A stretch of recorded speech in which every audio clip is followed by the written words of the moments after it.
Hey, what's up everybody? True Boxing here. Thank you for coming back to get hit with the truth. So today we are doing the 2023 top 10s as we are going to start the 200-pound cruiserweight division. Yes, we only have 2 divisions left to knock out. So this is the 200-pound cruiserweight division, and these are the fighters that dropped out from last year's top 10. So we are going to, before we get into that, if you could smash the like button, leave a comment, or subscribe to the channel, I really do appreciate any and all support that I can get as I continue to build my channel here. So the dropouts are, it's pretty simple. It's the guys that were in the top 10 last year that dropped out of the top 10. I'll go into why if I know, and all that, and we will go lowest to highest. So this one, we had 5 guys drop out of last year's top 10. So the cruiserweight division, pretty good turnover this year in terms of new faces. There's about, there's gonna be 5 new faces in the division because 5 guys dropped out. So let's start with lowest to highest. We start with 34-year-old former 2-time world title challenger Mikhail Cieslak. Cieslak entered the year at number 10. He didn't have a bad year. He actually went 2-0 against, low-level competition as he's trying to build himself back up. But, he's lost, prior to that, he lost in consecutive years fighting for world titles. Most notably the loss to Lawrence Okoli.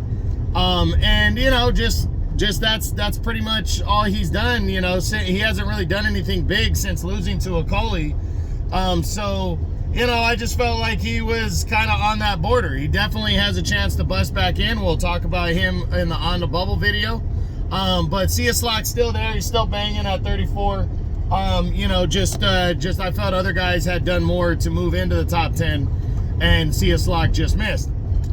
Also dropping out is 36-year-old contender Alexei Papin. He previously was number 8. His thing was the inactivity and not fighting, and then he ended up losing this past year. He'd suffered a loss that hurt him, just that right there alone drops him out because I had Papin highly regarded after his hard, tough-nosed battle with Ilunga Makabu back in 2019, and then Makabu went on to become world champion, and then he also, I think it was in 2020 or 2021, he had knocked out another contender that was trying to make a name for himself. I think it was Ruslan Fafer. I think what the guy's name was. I can't remember off the top of my head. But I had Alexei Papin, up there and ready to strike, and then he went from being one of the mandatories in the WBC to not being a mandatory, and I don't know what happened to him. He just kind of fell off. Inactivity and all that. So tough break for Papin. I think if he would have stayed busy, he might not have suffered that loss, but we'll see how he bounces back, and if he bounces back in this division, we'll see. Next to drop out is number 7 undefeated WBA champion Arsen Goulamirian.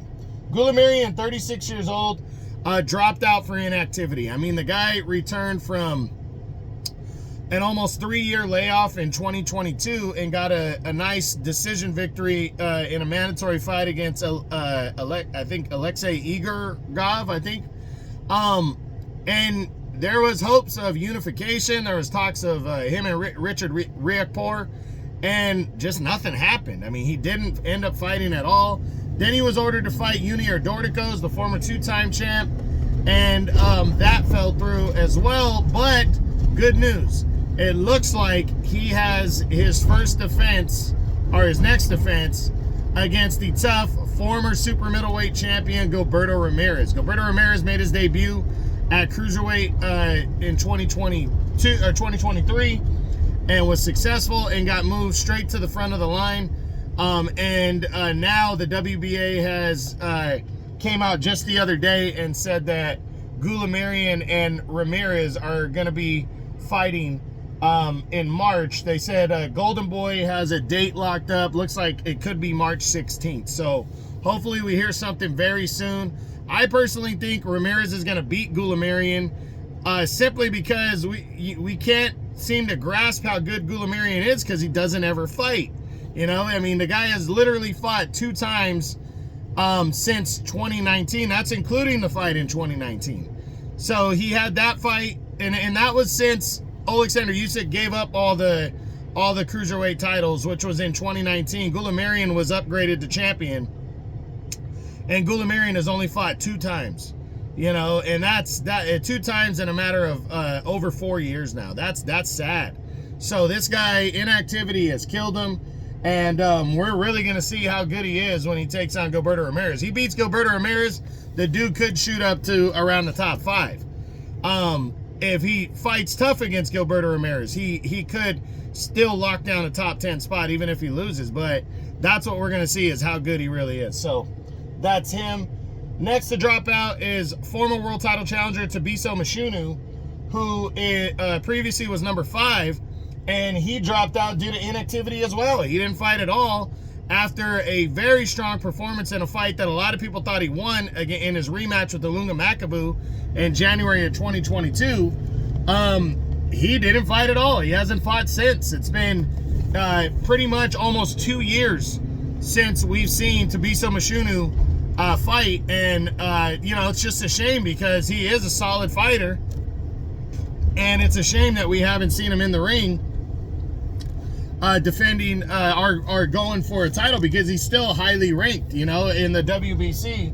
So I think Mashunu will bounce back this year and fight. I hope. He's 35 and get, you know, back in the mix, but I think he does have a shot at coming back into the top 10, but again, he's got to get active, so we'll see. And then the last guy to drop out is 33-year-old former WBC champion Ilunga Makabu. He came into the year number 4, and really, you know, there wasn't a lot of hot, you know, fire on him because he had only fought 1 time in 2022, and he got a controversial decision win over Mashunu, as I just mentioned.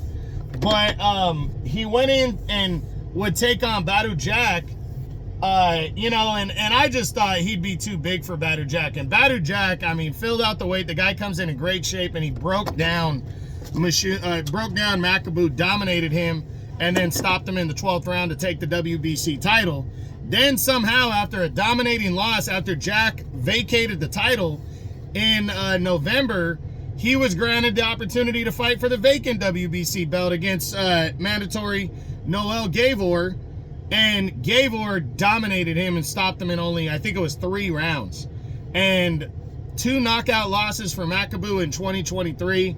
I can't rank him after that. I mean, it was just, you know, 2 dominating knockout losses. One was an upset that he was supposed to win, and he got just dominated by Jack. So tough break for Ilunga Makabu in 2023. Not sure how he bounces back from that. I'm sure he'll have opportunities if he wants to fight, but man, I mean, those 2 losses right there could really affect the fighter. So we'll see how that goes. But that's it. That's what I got. That is my 2023 top 10s on my on the 200-pound cruiserweight division. This was the dropout video. I hope you enjoyed it. If you did, smash the like button, leave a comment, or subscribe to the channel. I appreciate any and all support. This is True Boxing. You've been hit with the truth.